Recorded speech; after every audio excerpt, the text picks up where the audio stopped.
Donc moi je suis docteur en archéologie, spécialisée en archéobotanique et particulièrement en carpologie. Donc la carpologie, c'est l'étude des graines et des fruits qu'on trouve sur les sites archéologiques.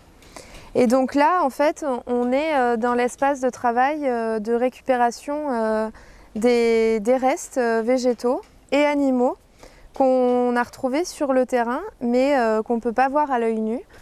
Les archéologues sur le terrain font des prélèvements dans des structures spécifiques, telles que des foyers, des fosses, des niveaux de sol.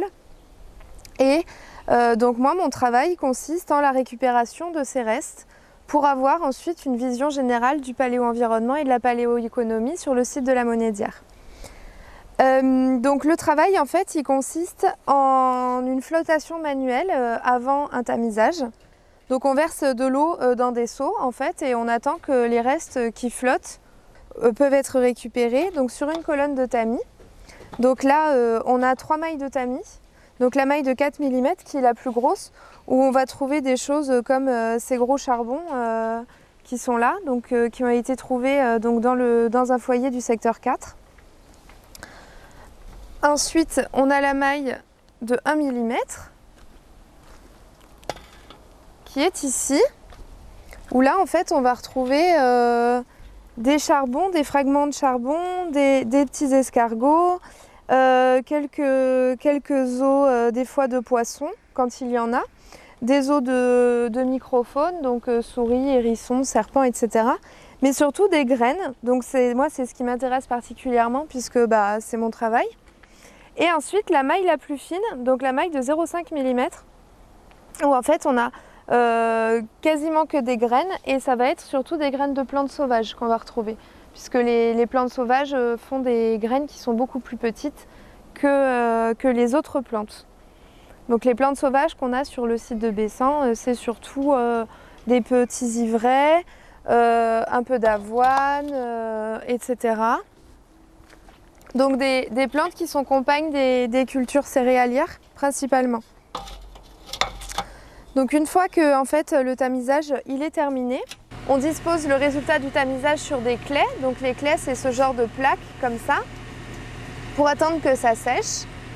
Une fois que c'est sec, on passe au tri qui se fait sous loupe grossissante ou sous loupe binoculaire, où donc là en fait on va dispatcher tous les restes différents dans des petits mini-grippes, pour ensuite les donner aux différents spécialistes pour avoir une bonne vision de ce qui était sur le site pendant la protohistoire. Donc une fois que les prélèvements ils sont secs, en fait on les met en sachet, et donc le résultat de ces seaux de terre prélevés, c'est ceci, où là en fait on doit passer à une phase où on sépare tout ce qu'on veut garder, donc céramique, escargot, graines, etc., des cailloux qu'on va jeter. À la toute fin, donc ça se présente comme ça, où par exemple, donc par prélèvement et donc par unité stratigraphique, on a en fait chaque discipline. Donc ici par exemple les escargots, ici tous les petits os de poisson, voilà, qui sont à chaque fois numérotés, et là donc les charbons. Donc je vais vous montrer ce qui m'intéresse moi plus particulièrement, puisque en fait, les graines. Et donc les graines, elles se présentent sous cette forme. Donc à Bessan, elles sont carbonisées. Donc elles ont subi une action de la chaleur, qui soit accidentelle ou volontaire.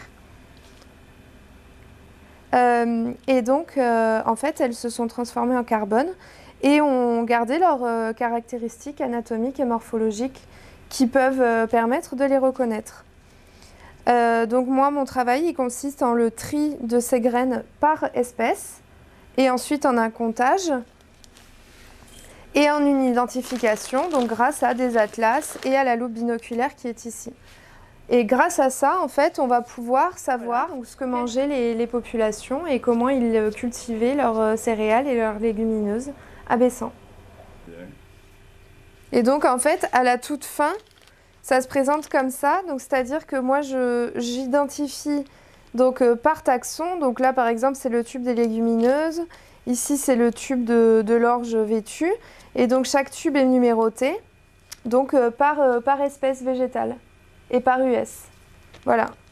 Comme ça, ensuite, on fait des listings de tubes et on sait exactement ce qu'il y a dedans. Et dans 20 ans, on saura toujours ce qu'il y a dedans, même si les petites étiquettes disparaissent. Voilà. Je vois